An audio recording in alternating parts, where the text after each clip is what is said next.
dalam banyak cerita, banyak saksinya juga. Pernah, ini masyhur sekali cerita ini.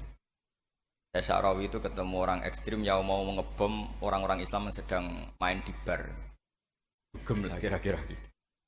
Karena di dunia Allah kok maksiat tok, ini baiknya mati aja daripada hidup, daripada ngeleng-ngeleng bumi itu.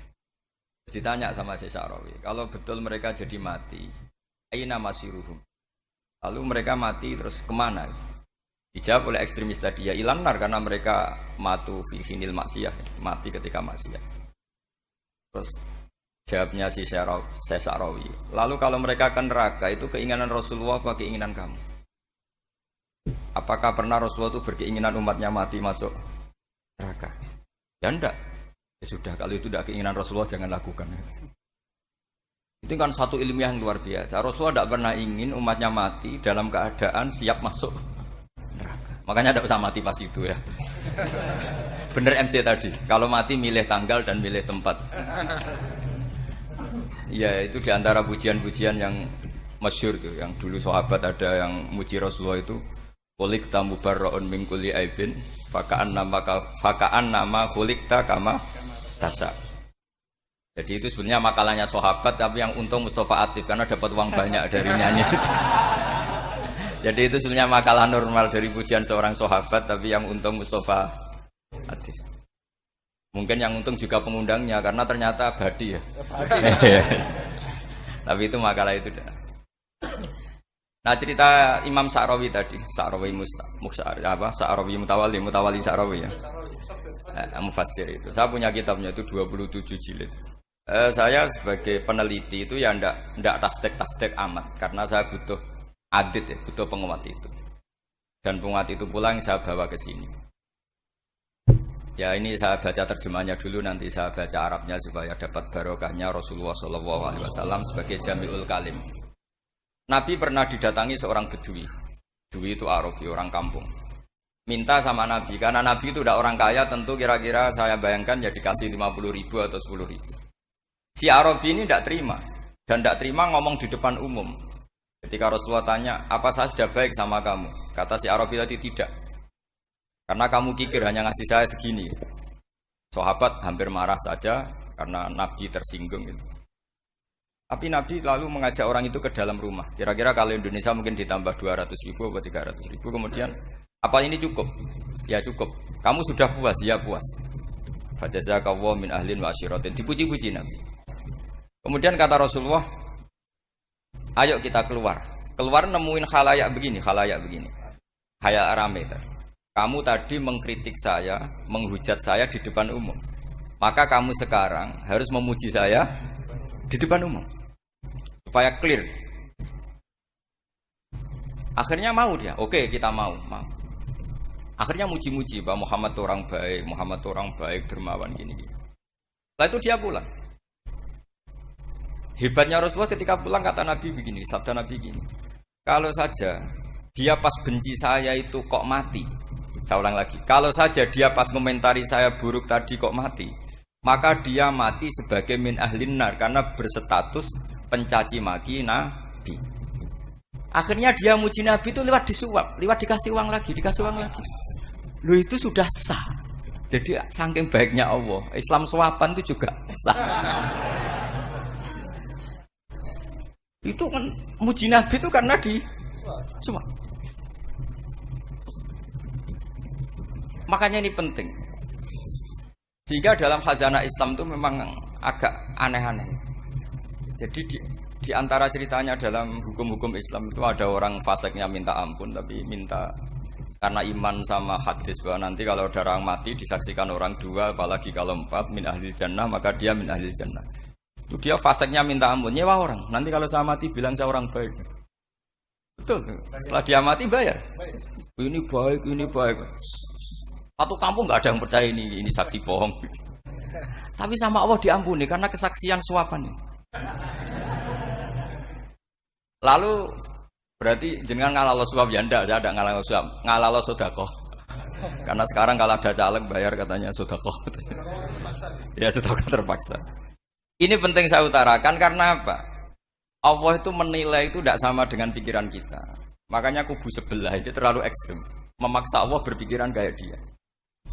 Satu karena kurang ngaji. Nomor dua ya tadi emosinya lebih tinggi ketimbang intelektualnya. Ini penting saya utarakan. Ternyata orang yang nyuap tadi apa nilainya plus, yaitu dia iman sama dawuh Rasulullah Shallallahu Alaihi Wasallam. Kalau yang namanya saksi itu penting. Cuma dia mendapat cara itu lewat suap. Tapi kan iman. Iman kalau dawuh Nabi itu benar. Kalau ada saksinya pasti min ahlil jannah. Terus dia nyari saksi harus dibayar ya dibayar. Sekarang sama iya 1 jutaan. Sekarang saya tanya di KPPS atau di mana-mana saksi pemilu itu dibayar enggak? Dibayar sah apa enggak? Sah. Jadi kadang kebenaran itu harus dibayar. Ini penting saya utarakan karena ada orang perempuan cantik dirayu, digaji supaya main di klub dibayar jadi orang maksiat. Lalu mungkin ada ustadz gaji dia, bayar dia supaya mondok. Gak tahu terusannya apa, terus dibayar apa enggak tahu saya. Pertanyaannya ketika kamu bayar kemudian jadi santri, itu kamu dosa nyuap apa dosa sodako membiayai proses kebenaran? Sodako. Tapi kalau yang bayar untuk jadi pegawai klub maka membiayai kemaksiatan. Maka pembiayaan ini penting secara fikih. Arahnya kemana? Ke hak apa ke batil? Jika di Fathul Mu'in diterangkan, misalnya ada orang layak jadi pemimpin, dan kemudian rivalnya itu orang yang menyesatkan atau calon perusak bangsa. Ya, maka calon pemimpin yang soleh itu wajib berkompetisi meskipun bibadlil mal. Karena kalau yang memimpin orang fasik, kampung ini rusak. Kalau yang memimpin orang soleh, kalau nggak bayar juga nggak jadi. Maka wajib bayar. Lah yang soleh bayar ini berstatus sedekah, tapi yang batil ini berstatus suap. Kenapa demikian? Karena yang namanya riswah atau ada yang baca ruswah adalah pembayaran untuk mengehakkan barang batil dan membatilkan barang hak. Sementara pembiayaan orang soleh adalah untuk memperkuat hak. Nah orang tuh nggak tahu, yang ngajinya ndak hatam-hatam tuh taunya pokoknya ar-rosi wal murtasi benar. Tapi nggak pernah mikir lalu definisi riswah atau ruswah itu apa? Ini bukan provokasi supaya semua calon bupati gubernur nyuap ndak, hanya nyuruh mereka sedekah saja. Jadi kalau nggak jadi, tapi sedekah betul ya, kalau nggak jadi ya tetap ikhlas mau dari awal memang sedekah. Lah soal gremeng ya bawaan manusia gitu ya. Ya nggak apa-apa kami tetap gremeng. Ini penting saya utarakan, makanya menurut saya itu bangga dengan Pak Hamid karena sepupu mbah saya itu karena alimnya. Meskipun banyak orang mensifati beliau wali dan memang wali betul, tapi saya tetap menstatuskan beliau orang alim yang dari kelaziman alim itu beliau wali. Jangan dibalik, wali dulu baru alim. Karena dalam beliau orang Lasem dan kaidah di Lasem itu fakullu alimin waliyullah walaysa kullu waliillah aliman. Jadi kalau kaidah di daerah Jawa Tengah itu semua orang alim pasti wali, tapi kalau wali tidak mesti alim. Sehingga kalau menstatuskan alim itu keren, kalau di Jawa Tengah status alim itu keren. Dan soal keramat yang kaitannya dengan Mbah Mun itu masyhur itu dulu ketika Mbah Hamid santai-santai sama Pak Taifur sama keluarga. Beliau mau istirahat, kemudian yang datang Kiai Maimun, Mbah Mun zaman itu masih dipanggil Gus. Topo pur, ada Pak Taifur di situ. Kata Pak Taifur, kalau manggil Pak D itu Gus Mun. Dan itu Mbah Hamid ngendikan rajulun alimun waliyullah. Itu orang lelaki yang alim yang waliyullah. Jadi beliau muji Mbah Mun juga alimun dulu, rajulun alimun wali. Ini penting saya utarakan karena kesanatan keilmuan beliau jelas dari beberapa keluarga di Lasem. Karena di daerah Fakhriyah itu yang tempat lahirnya Pak Hamid juga lahirnya mbah saya. Itu mbah-mbahnya sudah orang alim, termasuk Kiai Sidik Jember itu juga lahirnya di kawasan pondoknya Pak Hamid Fakhriyah. Dan Kiai Sidik punya anak yang namanya Ahmad Sidik yang jadi apa? Rois Al yang sekarang ada Gus Wirjon macam-macam itu semuanya juga keluarga Lasem. Nah saya cerita keluarga ini penting bukan karena tafakhur atau tabai, bukan, karena Allah itu membuat satu tradisi besar memang lewat dzurriyyah. Sehingga Allah ngendikan misalnya ulaikal ladzina an'ama Allahu 'alaihim minan nabiyyin min dzurriyyati Adam wa mimman hamalna ma'an wa min dzurriyyati Ibrahim wa Israila wa mimman hadaina wastabaina. Karena tanpa dzurriyyah itu enggak ada tradisi, enggak ada kultur. Misalnya saya menjadi hafal Quran dulu, bapak saya itu tiap Zaman Pak Hamid masih sugeng, yang semaan di sini itu pasti bapak saya, namanya Ki Haji Nur Salim. Kadang diajak baca Quran di kamarnya Ki Hamid. Karena kalau bapak saya itu mantu ponaan sama Pak Hamid. Itu dulu bapak saya memotivasi saya supaya hafal Quran itu gini, hak kowe kudu hafal Quran. Nak kowe rapal Quran, iku kepaten obor. Engko anak merapal luwe duwe alasan. Jadi kalau ada Gus tidak alim itu mesti salah bapaknya. Karena kalau bapaknya bisa baca Wahab, anaknya mau baca primbon tuh malu. Tapi kalau bapaknya sudah bacanya WA, anaknya jadi primbon. Era itu sudah dukun. Era itu sudah kayak Dimas Kanjeng, nanti itu pasti. Karena nggak ada rasa malunya. Tapi kalau bapaknya alim, baca Wahab misalnya, juga Qanaah, anaknya juga itu figurnya. Terus cucunya juga gitu figurnya. Makanya disebut zuriyatam ba'duha min ba'd. Ini penting. Dulu Mbah Mun itu sering ngijazahi saya itu persis ijazahnya bapak, ijazahnya Mbah Hamid. Kalau punya amplop itu ya dibeda-bedakan, ini amplop dari tamu, ini dari pejabat, ini dari orang fakir. Sehingga penggunaannya juga sesuai itu. Tidak serampangan. Karena dianggap amanat. Kalau kita salah tasarruf maka menjadi hisab. Kalau sekarang enggak salah dikumpulkan. Orang desa salam template wadol pitik kuru, wedhus kuru. Ambek guse tuku-tuku HP seri terbaru itu kan kasihan ya. Padahal sing salam template itu ibunya kerja di Malaysia. Mungkin gelantungan ngecat tembok di Malaysia. Hasil salam template digugus tuku HP terbaru itu kan enggak imbang. Nah tuku tasbih kan sumbut. Ini bukan nyindir tapi ngamuk. Jadi ini penting karena semuanya itu ada hisabnya. Walatus alunna yauma idzin anin.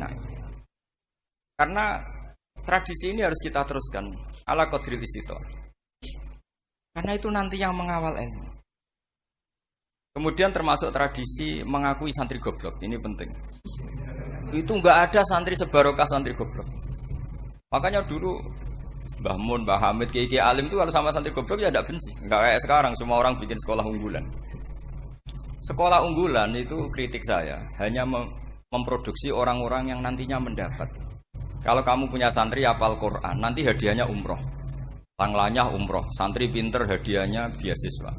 Tapi hubungannya sama negara itu mendapat. Sementara santri yang goblok hidup di pedalaman Kalimantan karena di sana belum ada masjid, bikin masjid. Sebagian hartanya dipakai masjid, sebagian hartanya dipakai bangun masjid. Ini yang goblok pendiri masjid, yang pinter pengajian di masjid dibisarawi uang kas masjid. Artinya gini, ya kalau halalnya halal, tapi kita mbok yo roh hikmahnya orang-orang goblok itu. Supaya kita tetap ngaji Rabbana ma khalaqta hadza batila. Semua ini ada gunanya. Subhanaka ma khalaqta. Jadi semua ini ada gunanya. Maka bagi santri-santri yang goblok, tolong nanti saya difatihai karena saya ini pembela Anda. Lo yang ngomong biar saya karena saya terkenal santri pinter. Kalau yang ngomong sampean goblok kan nggak ada yang percaya. Oh, padune padha gobloke kan gitu. Yang ngomong harus saya. Saya itu niru Rasulullah Shallallahu Alaihi Wasallam. Nabi itu kalau ada santri serabakat pinter itu diwaris sak surat usung nang mulai pinter. Banyak itu. Balighu anni walau ayah, ada sahabat ngaji hanya diajari idza zulzilatil ardu, sudah kamu pulang, sudah pinter. Karena betul. Sekarang coba diangen-angen, ada santri alim alamah, mungkin bakasnya furu'iyah, gimana hukumnya Jumatan jumlahnya itu 40 kurang atau 40 pas imam. Kemudian ada yang batal satu, hukumnya gimana? Dia mikir furu'iyah. Sementara yang goblok, dia di desa tertinggal gak ada masjid. Piye carane ge masjid? Ini bikin aslul ibadah, yang sini sudah khilaf tentang yang enggak penting. Jadi orang goblok kadang lebih keren. Akhirnya apa? Duriannya yang goblok nanti jadi orang alim alama ngekholi wong goblok karena pendirinya biasanya orang pati pinter. Itulah Allah Subhanahu wa taala. Ada bikin sesuatu itu sia-sia. Nah, saya ini korban ilmu itu. Akhirnya santri saya banyak yang enggak jelas. Ya, tapi ya saya terima saja. Saya santri itu macam-macam. Ada yang profesor, ada yang doktor, ada yang goblok, ada yang baru tobat kemarin. Ada yang Cina lagi senang ahli sunnah wal jamaah, macam-macam. Semuanya ngaji sama saya. Karena saya tetap berkeyakinan Rabbana ma khalaqta hadza batila.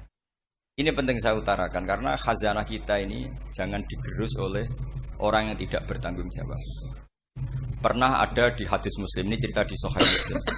Ada seseorang sedang sujud kemudian diinjek oleh orang fasik. Saya ulang lagi, diinjek. Rokobahnya, yang diinjek itu rokobahnya.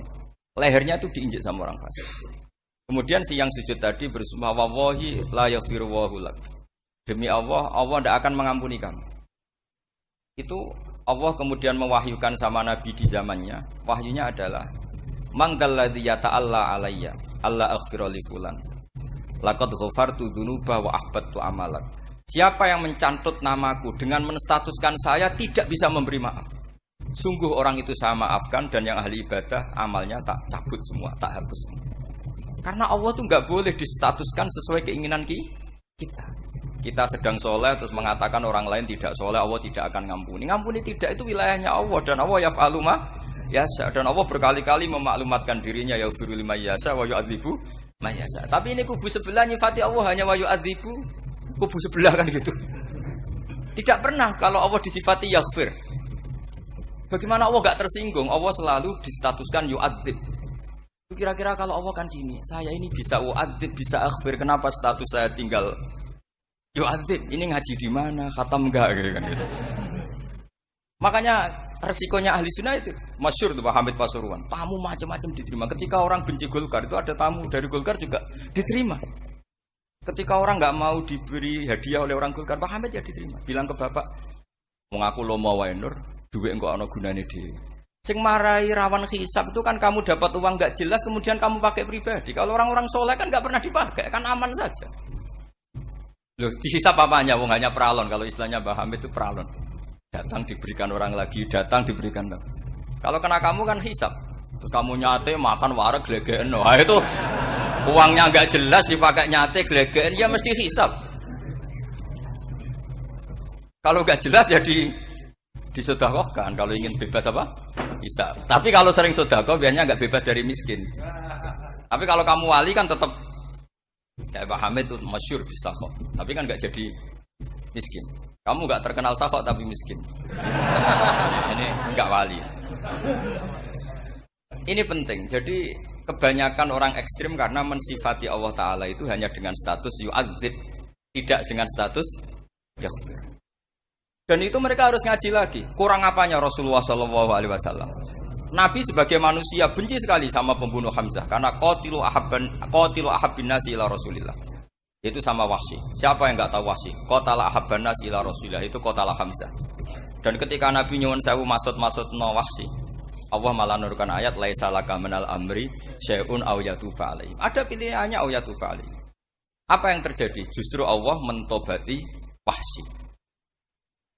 Memaafkan Wahsy, mentobati Wahsy.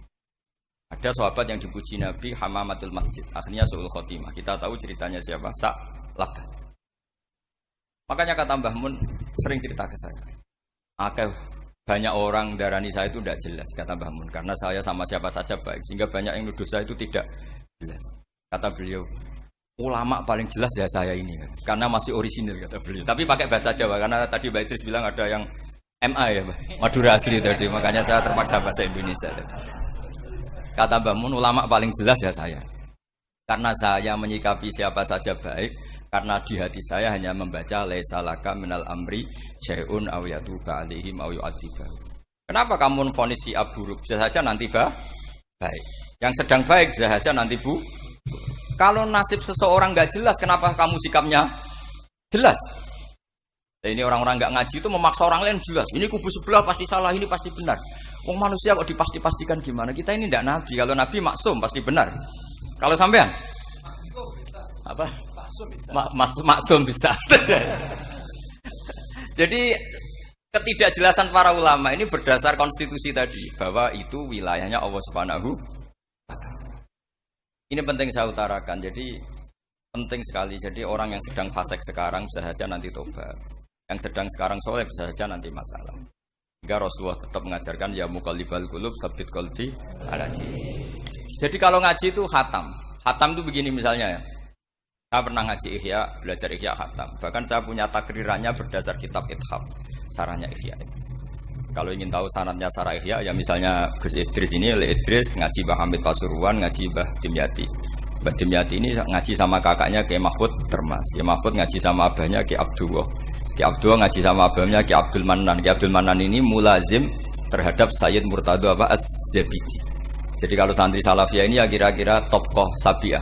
Karena Mbak Idris Sadisa ya kira-kira sampean itu dari pengarang Ithaf itu baru tokoh berapa? Sabiah, masih keren. Turun pitu. Masih kaya lah. Lah kamu kok miskin? Turun ke wolu katanya. Jadi nanti kalau kamu masih keren. Itu sampean ngaji kitab kalau khatam. Saya ulang lagi kalau khatam. Itu memang ada bab-bab di mana ulama itu harus tegas, harus tafriq bainal haqqi wa bainal batil. Oke, itu bagus. Mana yang hak, mana yang batil kita bedakan. Di bab itu bagus. Tapi kalau nanti kamu ngaji bab tawadhu, lihat di Bidayatul Hidayah atau di semua kitab tasawuf bab tawadhu itu, kalau melihat kamu orang kafir, kamu melihat orang apa? Kafir. Ini aso ma'akufri, ini maksiat wajar dia kafir. Saya ini muslim kok maksiat. Fadam bi akbah, maka dosa saya lebih buruk. Melihat orang tua, mesti ada aksaru ibadatan. Ini lebih tua, mesti ibadahnya lebih banyak. Nanti kalau melihat anak kecil, ada asgharu minni sinnan, pasti maksiatnya banyak saya. Sehingga terus evaluasi gitu, sehingga nggak pernah takabur. Misalnya di sini, saya ini kan gayanya keren, duduk di atas sampean di bawah. Gayanya tok, hakikatnya sampean lebih sombong karena memerintahkan saya. Jadi panitianya itu, makanya saya merasa tawadhu saja meskipun berdiri.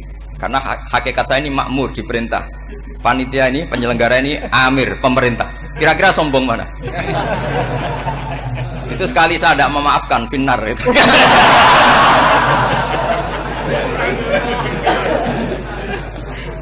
Tapi insya Allah tak maafkan. Iya masih insya Allah.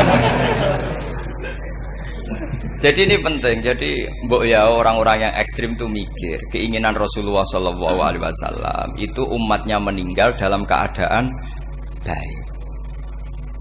Makanya benar tadi, notulen tadi, kalau doa, kalau ingin mandi itu memang harus ada jadabnya. Tapi yang asli loh ya, jangan gaya-gayanan. Ya asli betul, yang nggak khilaf memang asli. Itu ada seorang wali doa di depan Nabi itu begini, ya Allah, saya harus jadi orang soleh. Allah diharuskan, itu kan nggak sopan ya. Ya Allah, saya ini harus jadi orang soleh. Kenapa? Sekali saya soleh, maka surroh habibu, yang senang kekasihmu. Sekali saya fasik, maka yang senang musuhmu, yaitu iblis. Tinggal jenengan milih mana, nyenangkan kekasihmu apa nyenangkan musuhmu. Akhirnya dapat aku ya sudah soleh aja soleh ini kok doa kok neror orang ini. Kira-kira gitu. Jadi ya Allah, saya harus jadi orang soleh. Kalau saya jadi orang soleh, surroh habibuk, yang senang kekasihmu. Kalau saya jadi orang fasik, yang senang musuhmu. Sedangkan tinggal milih saja, menyenangkan kekasihmu apa menyenangkan musuhmu. Kira-kira Allah senang mana? Senang menyenangkan. Wah, itu doa paling mustajab. Tapi syaratnya harus anti bikolbin dan dari ijazah nggak mandi, itu ijazah nggak mandi. Maka ini tidak saya ijazahkan. Nanti kalau kamu ngalami isak sendiri, ngalami wujdi sendiri, terus ngalami itu, insya Allah makbul. Tidak mau gaya-gayaan copy paste, nggak diterima itu. Jadi wali-wali dulu itu kalau berdoa itu sederhana, tapi dari hati yang paling dalam. Makanya Nabi Musa itu terkenal. Orang paling seenaknya sendiri dan Nabi Musa hubungannya dengan Allah. Tapi sama Allah dimaafkan karena orisinil, tidak bikin-bikin. Rasulullah juga itu. Kalau sudah marah itu doanya gitu. Cuma celakanya ditiru Nira Warisman dulu. Nabi itu ketika perang Badar itu jelas kalah, nggak mungkin menang, sudah jelas kalah. Nabi hanya 313, orang kafir 1000 dengan perlengkapan apa? Sudah lengkap semua. Setelah perang dilihat itu jelas kalah. Seri awal yang memang kalah betul. Doanya Nabi apa? Allahumma intuhlik hadil isobah lam tu'bad ba'dal yaum. Pun Gusti silahkan bikin kalah, tapi ra ono sing roh najenan pangeran. Pun lairan jenengan dadi pangeran, ora ono sing roh. Enggak ada ibadah. Intuhlik hadil isobah lam tu'bad ba'dal yaum. Kalau engkau menghancurkan kelompok saya ini, jenengan sebagai Tuhan tidak ada yang nyembah lagi. Karena yang nyembah tinggal kelompok kita. Tapi yang ngendikan Nabi, kalau kamu niru tidak bisa.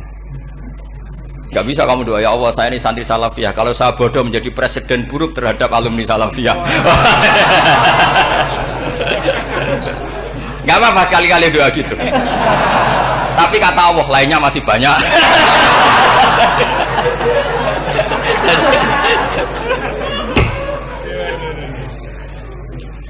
Tapi itu syaratnya tadi harus ada al-wujdi wasima. Jadi makanya Imam Ghazali punya kitab al-wujdi wasima. Karena ada masrob, ada syarob. Jadi wali ngikuti para nabi itu ada masrob, ada syarob. Sehingga perasaannya itu beda.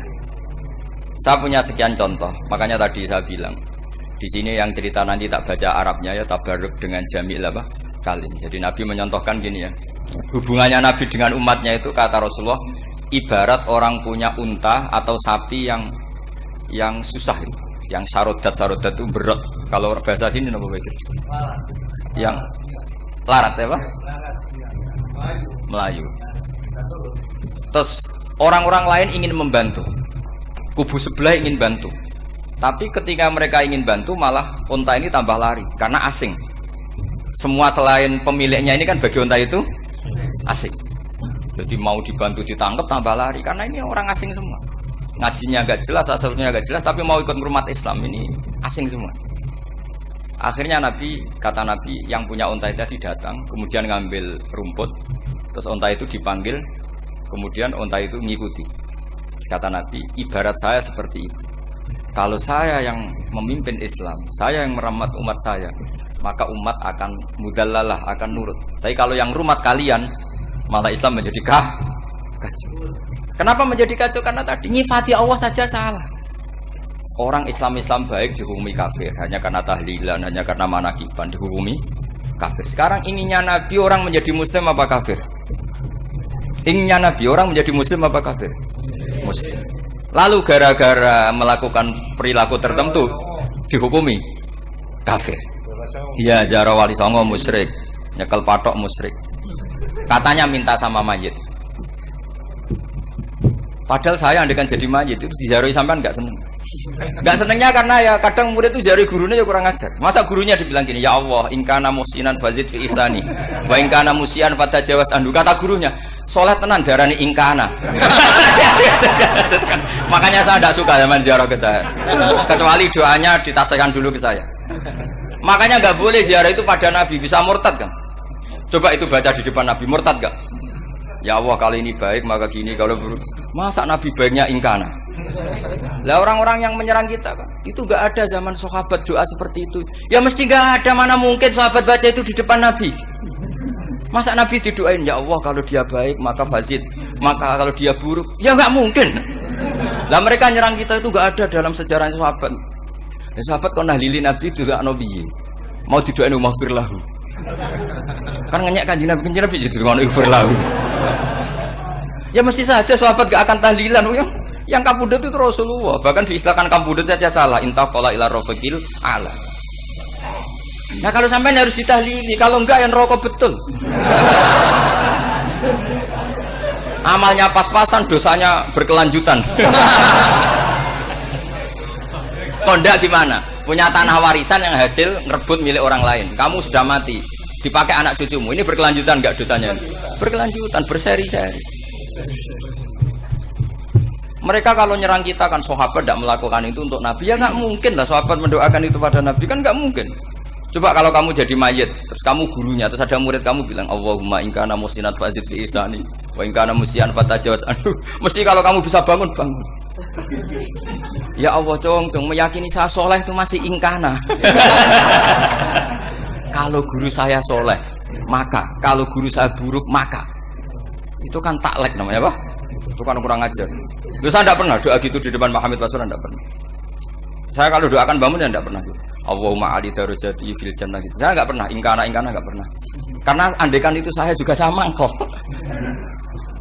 Cuma kalau ada orang doa di bangun gitu ya karena orang lain ya tak biarin. Tapi saya tidak bilang amin, ya biarin aja. Tapi kalau santri sarang nggak usah lah doa ya apa? Ingkana. Masa meyakini solehnya gurunya kok nunggu apa? Ini bukan ijazah, ini marah ini. Jadi pelurusan ini. Saya ulang lagi, ngaji itu harus khatam. Pentingnya khatam tadi, kalau di bab tafriq bainal haqqi wa bainal batin, seakan-akan kubu sebelah ini benar karena tegas. Tapi kitab itu tidak hanya bab itu, juga ada bab tawadhu. Di bab tawadhu itu, misalnya kita melihat orang kafir, ini wajar maksiat kan dia kafir. Masa saya mukmin maksiat? Dan ini kafir bisa saja nanti husnul khotimah. Saya muslim bisa saja suul khotimah. Jika tetap tawadhu. Melihat yang lebih sepuh ini aksaru ibadatan minni. Melihat yang kecil asghar berarti aqallu maksiatan minni. Sehingga melihatnya itu tawadhu. Jadi kalau di bab tawadhu semuanya orang itu mungkin. Nah di sini Rasulullah SAW mengajarkan ketika malaikat Jabal bilang Muhammad orang yang mendustakan kamu saya tungkepi gunung biar mati semua. Kata Rasulullah saya berharap keluar dari tubuh mereka min aslabihim dari keturunan mereka orang-orang sing mukmin. Sudah karuan kafir saja Nabi tidak berhenti berharap. Jangan-jangan nanti keturunannya mukmin dan itu betul. Kita tahu Abu Lahab punya anak Darrah itu mukminah. Abu Jahal punya anak Ikrimah juga mukmin. Dulu Walid bin Mughirah musuh besarnya Rasulullah punya anak Khalid bin Walid. Sekarang orang-orang yang abangan enggak hafal Quran, kadang anaknya hafal Quran. Lewat program PTPQ, kadang yang hafal Quran malah anaknya enggak hafal. Makanya kalau pas wisuda sampai bingung. Gurunya tuh sampai nangis. Kenapa nangis? Ini anaknya orang enggak hafal Quran tapi sudah hafal. Saya gurunya enggak hafal. Lah kenapa bisa jadi hafid? Karena guru sewaan kata. Itu banyak sekali. Ini penting saya utarakan supaya ekstremitas itu berkurang. Logika-logika yang dibangun ulama itu ngikuti riwayat. Agama itu ngikuti riwayat, bukan sekedar akal. Saya punya contoh ketika kitab Ihya menutup kitabnya, yaitu Imam Ghazali. Itu ada dua orang. Ini di akhir kitab Rojak dan dipakai nutup kitab Ihya sebagai rojaknya Imam Ghazali. Ada dua orang min ahli nar dipanggil sama Allah. Ini sekaligus ijazah. Kali ini ijazah betul. Yang dipanggil ke surga itu masih muqayyad dan biangkalil jahim, masih muqayyad, masih dibelenggu sama atribut neraka. Bersama Allah ditanya, dia jong kabarin rokok. Wah syarra makanan Gusti mun rokok jenengan takokno sekarang ra enak jen. Terus kata Allah, ya sudah kamu kembali ke sana karena kamu memang orang fasik. Itu lari, semangat mau ke neraka. Ini ijazah. Semangat disuruh kembali ke neraka itu semangat lari. Allah tanya, loh Jong kenapa kamu semangat? Ya Allah, saya ini sudah kapok. Dulu ketika di dunia kamu perintah, engkau perintah, saya tidak semangat. Maka kali ini jenengan perintah saya semangat. Karena saya sudah kapok. Setiap engkau perintah saya ada lari semangat ke neraka. Nah barokahnya semangat masuk neraka ini, kata Allah ya sudah kamu di surga saja. Maka ijazah nanti kalau ada pengumuman silahkan masuk neraka. Kamu harus lari sekencang-kencangnya. Karena itu perintah Allah apa? Yang ketika kita di dunia kalau diperintah males-malesan. Kalau kamu diperintah sholat subuh jamaah kan males-malesan. Dan itu menjadi kita masuk neraka. Sebagai kafarah itu ya Allah, karena ini perintah engkau, saya tidak males-malesan lagi. Wis ngebalikin rokok, lari semangat. Allah akhirnya haru, dimaafkan. Panggil lagi, sudah di surga saja. Barokahnya semangat masuk neraka. Nah ini ijazah ini. Ya diterima ya. Kok enggak semangat kan kau kembalikan lagi ke neraka. Ya sudah di surga saja. Barokahnya husnudzon. Jadi ini ijazah kamu milih dua itu, milih yang mana terserah. Artinya apa? Logika kamu itu tidak mesti masuk apa yang dilakukan oleh Allah Subhanahu wa taala. Itu logika kamu kan tidak masuk, tapi Allah yaf'alu ma yasha. Ini penting saya utarakan. Nah, tapi orang-orang ekstrim itu maunya nyifati Allah hanya status yu'adzim, yantakim, jabbar, qahar. Sifatnya Allah Ta'ala itu 99. Kenapa apa kamu hanya satu? Jadi tetap saja menghadapi fenomena seperti ini tetap laisa laka minal amri syai'un aw yatuba alaihim aw yu'adzib. Sehingga setahu saya Mbah Mun, Mbah Hamid Pasuruan, guru-guru kita, habaib yang alim-alim itu melihat tamu macam-macam ya dilayani semua. Karena ini ngadepi fenomena sosial yang semuanya tidak jelas.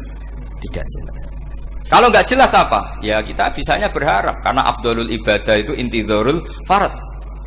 Kalau belum Islam sekarang kita harapkan nanti. Kalau bapaknya enggak kita harapkan anaknya. Kalau anaknya belum kita harapkan cucunya. Karena agama ini limangka nayarjuwa wal yaumal akhir. Agama ini bagi yang terus berpengharapan, bukan bagi yang putus asa. Ini yang penting saya utarakan. Jadi apalagi Allah sudah punya rencana tadi, yang goblok-goblok di pedalaman Dayak bikin masjid, yang pinter-pinter ramen lomba untuk sangu, untuk umroh. Kira-kira memberi sama mendapat pahalanya keren mana? Memberi. Tapi tidak usah jadi goblok. Goblok tidak usah direncanakan, sudah terjadi. Jadi makanya saya bela karena sudah terjadi gitu. Tapi tidak usah direncanakan. Nanti terus wah goblok aja cara Gus Bak gak apa-apa ndak. Sudah kadung ini cuma kita itu iman ya. Jadi karena yang pinter itu ya banyak. Ini kita bully saja. Karena kamu bully pun tetap mulia kan orang pinternya. Tapi kalau orang goblok gak dibela habis dia. Yang pinter buat dikritik kayak apa kan tetap mulia kan? Lah yang muji sudah banyak saya ngeritik saja lah. Ini tidak akan jatuh. Tapi yang goblok ini kan nggak ada yang bela. Saya sebagai umatnya Rasulullah, pecinta umat Rasulullah tak bela, tenang saja. Ada hikmahnya apa? Hikmahnya orang goblok. Betul loh, saya itu sering ketemu dokter, ketemu profesor tuh nangis. Tak tanya kenapa nangis. Bapak saya itu petani, saya di Jogja sampai jadi dekan, jadi rektor. Tapi saya sekarang rektor, anak saya sekedar SMP naik itu sudah senang. Nggak dengar kabar ketangkep BNN sudah senang. Padahal saya ini ahli metodologi.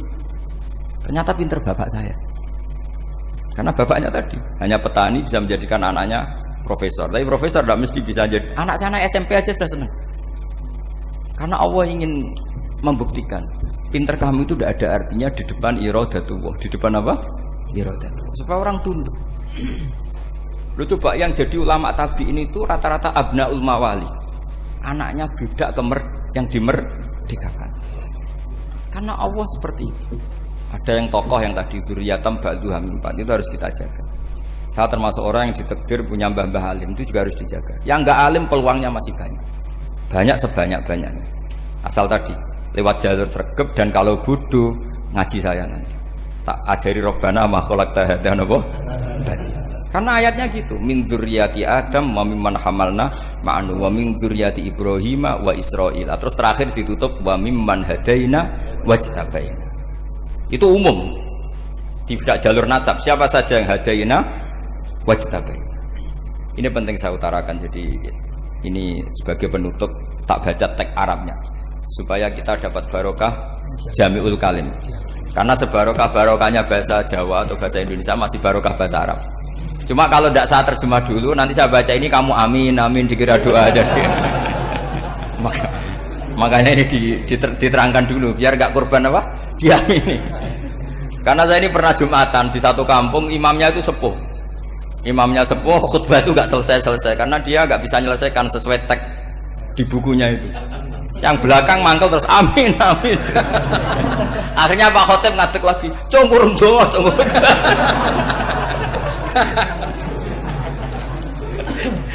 Ya, ini masih teks Arab atau yang belakang sudah apa? Amin, amin. Ya saya baca. Ini disimak. Bismillahirrahmanirrahim. Waruwiya anna Arabian ja'ahu yatlubu minhu syai'an fa'atahu. Tsumma qala ahsantu ilaika. Dikasih sesuatu ya tadi saya contohkan misalnya dikasih hanya 10.000. Qala al-Arabiyyu la wala ajmalta. Kamu ya belum berbuat baik. Fa ghadibal muslimun wa qamu ilaihi. Orang-orang Islam marah besar karena Nabi dikomentari la ajmalta, kamu tidak orang baik. Fa asyara ilaihim an kufu. Kata Nabi, jangan kamu pukulin. Kalau di Madura sudah tuntas tuh kena celurit itu kalau. Sumakoma kalau di MA tadi ya, di Madura asli tadi ya. Sudah tuntas. Sumakoma wa dakhala manzilahu. Setelah itu terus arsala ilahi sallallahu alaihi wasallam wa zadahu syai'an. Kemudian Nabi menyuruh dia, ayo masuk rumah terus ditambahi. Faqala ahsantu ilaika qala na'am fajazakallahu min ahlin wa asyiratin khairan. Setelah ditambah banyak sama Nabi, saya sudah baik sama kamu. Wah, baik kalau sekarang baik. Itu mengatakan baik karena ditambah uang. Bukan karena dari nuraninya, karena ditambah uang, ditambah duit. Amplopane ditambahin.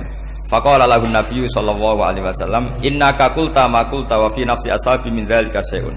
Fa in ahbabta faqul baina aydihim ma qultu baik. Ma qulta baina yadayya hatta yadhaba ma fi sadrihim 'alaika." Kamu tadi ngomong dan menjadikan sahabat saya tersinggung. Coba sekarang klarifikasi supaya mereka clear apa? Itu menunjukkan klarifikasi itu termasuk wataknya Rasulullah Shallallahu Alaihi Wasallam. Tadi kamu menyinggung saya di depan umum, maka sekarang kamu muji saya juga harus di depan umum supaya clear, supaya mereka tidak punya perasaan macam-macam. Sudah akhirnya qala na'am falamma kana al-ghadu awil asyu ja'a faqala sallallahu alaihi wasallam inna hadzal arabiyya qala ma qala fazidnahu fazama'nahu radiya kadzalik qala na'am fajazakallahu min ahlin wa asyiratin khairan. Faqala Nabi sallallahu alaihi wasallam, ini penting ya bagi semua dai, bagi semua ustaz.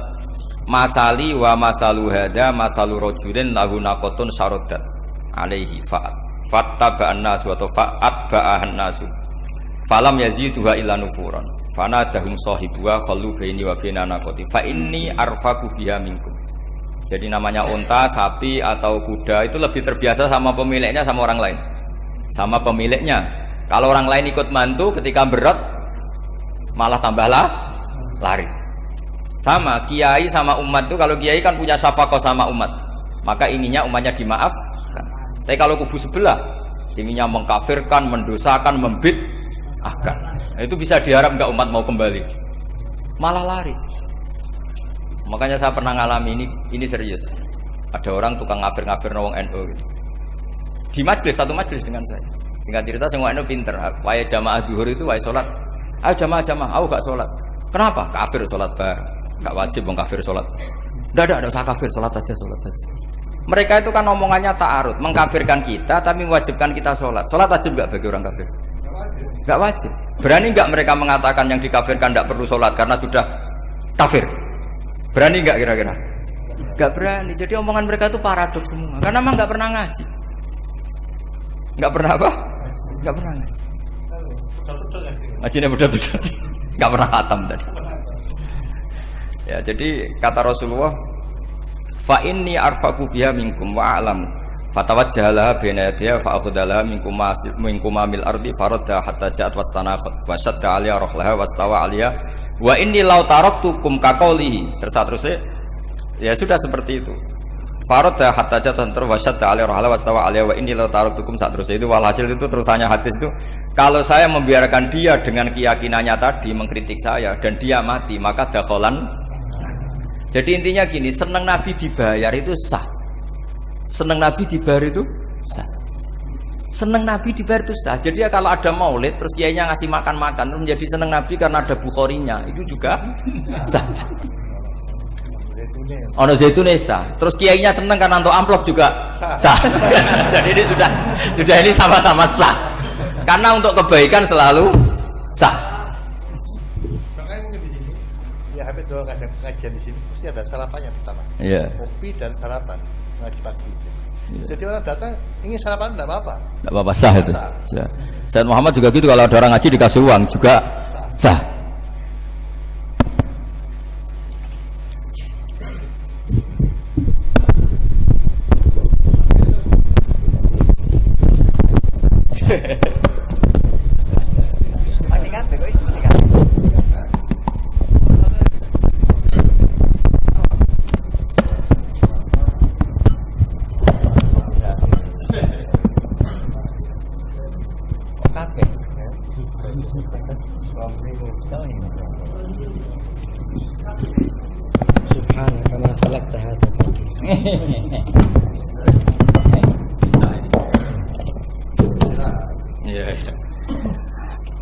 Ya, jadi ini jelas ya, jadi riwayat ini jelas. Kemudian riwayat yang ada di kitab Bukhari ketika Rasulullah didustakan, dibuli.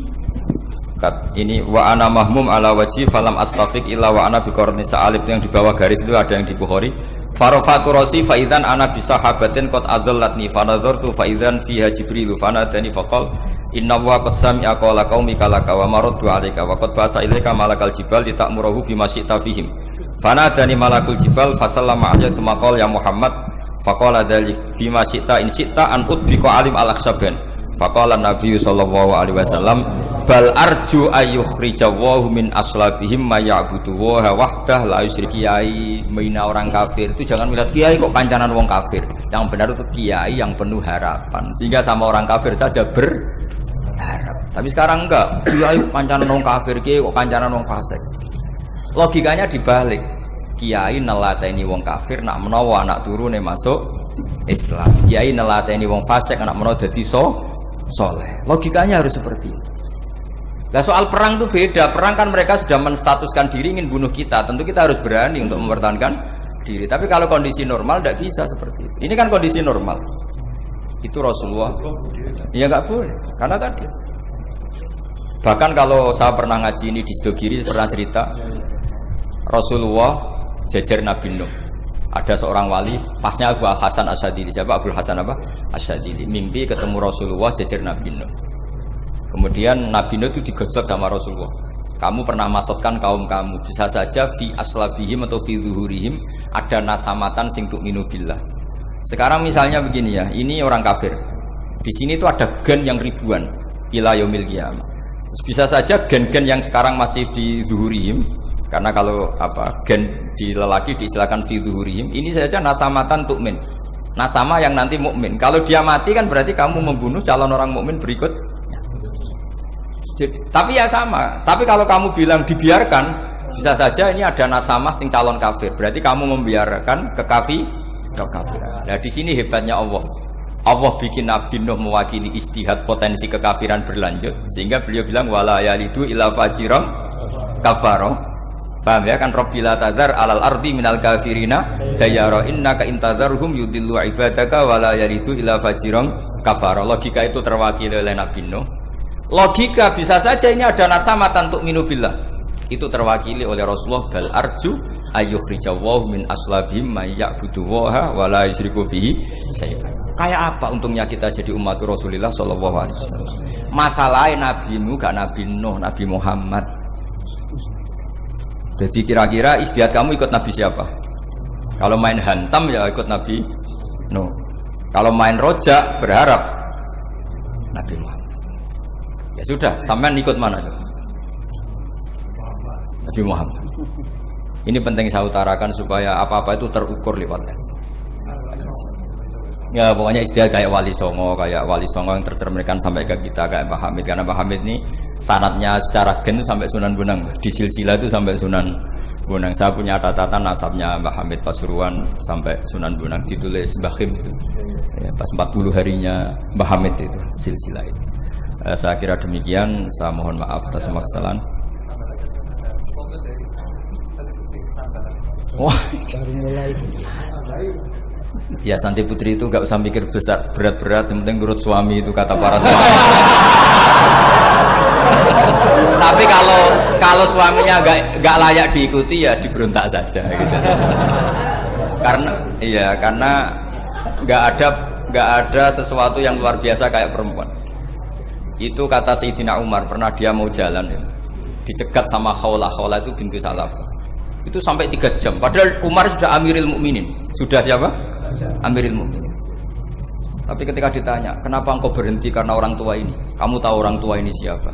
Ini ketika protes itu didengar langit sabtuju. Yaitu yang di ayat qad sami Allahu qaulal lati tujadiluka fi zawjiha wa tastaqi ila Allah. Jadi sing protes wong wedok ora trimo bojone, Kanjeng Nabi diprotes. Ya singkat cerita, Khawlah itu cantik. Memang contohnya harus cantik. Kalau jelek nggak bisa. Khawlah itu cantik sekali. Walhasil dia mungkin khed atau apa, lama mungkin khed. Terus suaminya datang. Aus bin Somit ini datang. Melihat istrinya pas sujud. Di semua teks riwayat fa'ajabatu ajizatuha. Makanya gambarannya harus cantik. Enggak usah diterjemah ya. Fa'ajabatu ajizatuha. Singkat cerita, Aus itu minta dilayani saat itu juga. Si Khawlah nggak mau karena sedang ibadah. Bongkok sih mat kok dalu. Enggak kok sekarang. Saking mangkelnya karena agak kesampaian. Ya orang lanang kan gitu, mesti kotor kalau nggak kesampaian. Terus Zuhara min dia melakukan dihar. Anti aliyah ka dhuhri ummi. Dulu dihar dalam hukum jahiliyah adalah tolak. Setelah ditihar, Aus getulnya bukan main karena Khawlah ini cantik. Makanya contohnya cantik, karena kalau nggak cantik nggak getun itu. Terus kalau nggak cantik juga suaminya tidak kesusu gitu. Sudah tahu semua pokoknya gitu punya ada.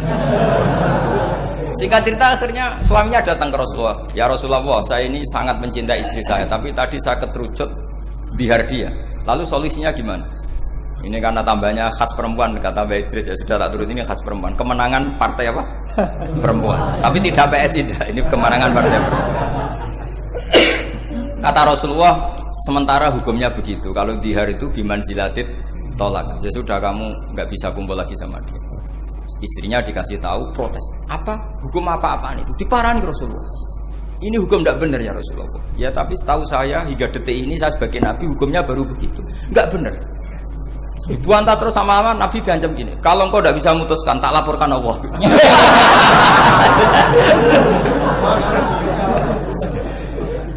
Akhirnya ini pulang betul, pulang sujud, sholat, lapor sama Allah. Dan ketika lapor sama Allah, ya Allah ini tidak fair. Lapornya tuh jorok sekali. Qad nasartu lahu batni, akala sababi wa nasartu lahu batni. Akala sababi, muda saya sudah dihabiskan sama suami saya. Wa nasartu lahu batni, tidak usah diterjemah. Tapi ketika saya sudah tidak muda, sekarang saya mau diceraikan lewat apa? Lihat. Terus wa innali auladan, saya ini punya anak banyak. Indomam tuhum ilayya jauh. Kalau saya rawat pasti mereka kelaparan. Karena saya miskin, saya seorang perempuan. Tapi wa indomam tuhum ilaihi do. Nak tak elokno bapak mesti ditinggal wayang. Wah kira-kira gitu. Wayang gerutu sendiri. Akhirnya Allah jawab bahwa dihar itu tidak tolak. Lah akhirnya Nabi manggil dia, panggil perempuan tadi. Padahal Nabi gak dengar, itu di kamarnya sendiri perempuan tadi. Terus qad sami Allahu qala allati tujadiluka fi zawjiha wa tashtaki. Itu semua tag ya tujadilu. Allah mendengar perempuan lati itu perempuan tujadil kasing madoni kowe Muhammad. Nek dadi kiai dipadoni wedok enteng, Nabi saja dilabrak. Wes musa perempuan tuh repot. Nabi dilabrak. Sampai jadi surat Mujadilah. Makanya saya kalau baca Mujadilah dan baca Mujadalah. Ini kaitannya dengan tasrif. Jadalah yujadilu mujadalatan. Karena sekali nggak bisa tasrif nggak sah jadi mufassir. Ya jadi kalau kafaro ya kafiru ya takfiron. Iya. Kira-kira kan gitu. Fa'ala yufa'ilu ya tamyilan. Jadalah yujadilu mujadalatan. Jadi kalau mujadalatan itu masdar, karena ini subjek pelaku mujadilah, jadi boleh mujadalah bisigotil masdar, boleh mujadilah dengan sigot isim fa'il. Karena wanita pembantah Nabi itu didengar oleh Allah. Makanya ayasma'uha rabbul izzah min fawqi sab'i samawat wa lam yasma'ha Umar. Allah saja mendengar dari langit 7, masa Umar gak mau mendengar? Jadi makanya kalau Umar macam-macam, orang nyewa khaulah, kamu yang ngomong. Lagi-lagi dengan Assalamualaikum warahmatullahi wabarakatuh.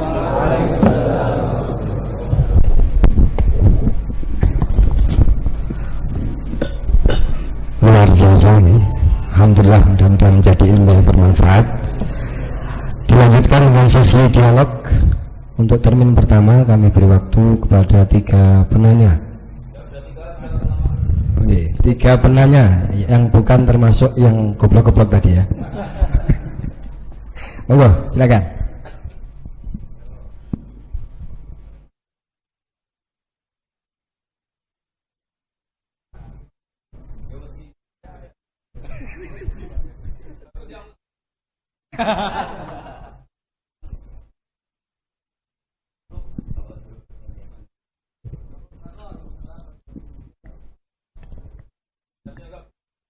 Monggo maju yang hendak bertanya, monggo.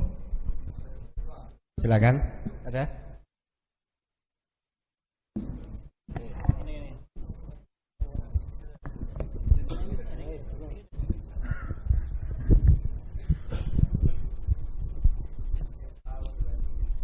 Bismillahirrahmanirrahim. Assalamualaikum warahmatullahi wabarakatuh. Nama saya Ahmad Mufaddal Rasid MA, Madura asli. Sebenarnya pertanyaan saya, dalam sektor sosial dan politik, kenapa kita menyaksikan para praktisi dakwah memiliki berbagai pandangan yang saling bertentangan dan berjauhan? Atas jawabannya terima kasih. Yang kedua monggo.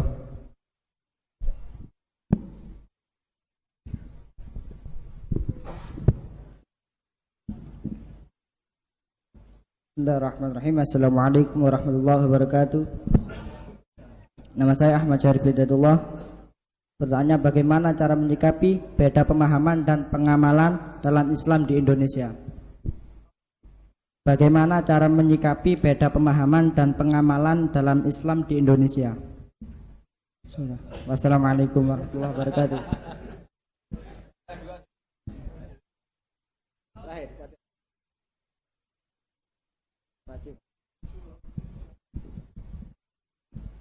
Assalamualaikum warahmatullahi wabarakatuh. Nama saya Syafril. Berdasarkan dari beberapa serapan dari media sosial, beberapa kubu saling mengutarakan kebenarannya masing-masing. Pertanyaan saya, kebenaran itu dinamis atau statis? Matur suwun. Enggak, enggak. Kan setelah jawab terus langsung menang. Seperti yang saya utarakan berkali-kali, ngaji itu gampang sekali. Pertanyaan pertama, perbedaan itu. Kenapa dalam dakwah banyak pertentangan? Perbedaan saya bacanya. Kamu baca pertentangan, saya baca perbedaan. Jadi dalam fikih dakwah itu kan ada fikih ahkam, fikih dakwah. Sebetulnya itu gampang sekali kalau kita insaf. Berteman orang fasik hukumnya gimana? Hukumnya ya haram, diajak ke bar, nyari lonte, nyari WTS, ya haram. Tapi kalau dibalik, dakwai orang fasik hukumnya gimana? Ya baik. Bisa dakwah kalau berteman. Tapi bertemannya kemana ya? Jangan pas ke sana. Artinya